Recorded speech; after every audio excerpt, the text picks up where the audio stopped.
بسم الله الرحمن الرحيم. بتجيلنا مشكلة وقضايا عن المنقولات. في منقولات بتبقى قيمة وغالية، اللي هي قيمة المنقولات الزوجية. بيجي لك أب وأم بيقول لك بنتنا توفت والمنقولات بتاعتها مش موجودة، فنعمل إيه؟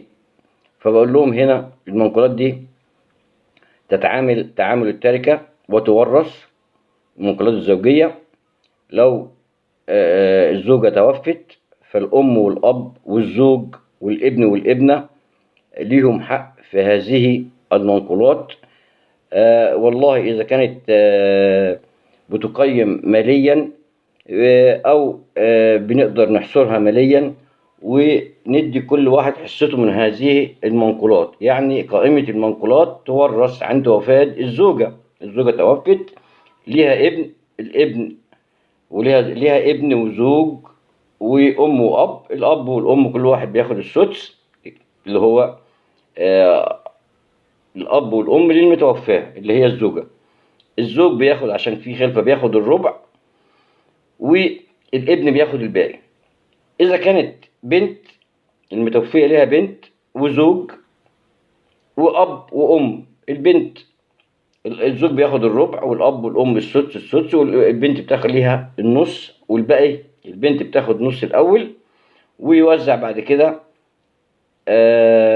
الربع للزوج وسدس للأم من هذه المنقولات وسدس لأب المتوفاة. يعني عايز أقول إن قائمة المنقولات الزوجية في حالة وفاة الزوجة هذه المنقولات تورث، ويعني تورث طبقا للشريعة الإسلامية، وكل واحد له حصة القانون محددها ومعروفة. الزوج والابن والابنة والأب والأم للمتوفاة اللي هي الزوجة. فمفيش أي مشكلة خالص إني أحصر المنقولات ديت وتتفرق على ليه، عشان ساعات بيبقى في منقولات غالية جدا وقيمة جدا والزوجة بتتوفى. فالأهل هنا عايزين حقهم أو مش عايزين يفرطوا في الحاجة ديت وحاجة غالية عليهم. هنا بقول لهم قائمة المنقولات ديت تورث وتتعامل تعامل التركة، وكل اللي ليه حصة تبع الشريعة الإسلامية.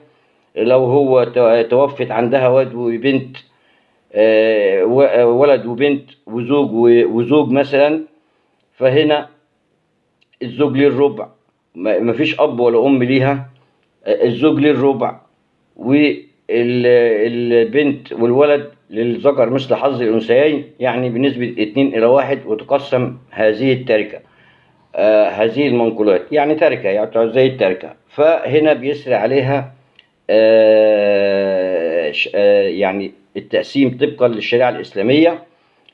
إذا كان ليها أب أو ليها أم كل واحد منهم بياخد السدس، الزوج بياخد الربع، بنت بتاخد النص، ليها ابن، الابن بعد ما الأب بياخد الربع والأم بتاخد السدس، الأم المتوفية اللي هي الزوجة السدس وأبوها بياخد السدس، هو بتقول عليه الباقي، باقي التركة. وكده نقول إن يجوز توريث قائمة المنقولات عند وفاة الزوجة. شكرا.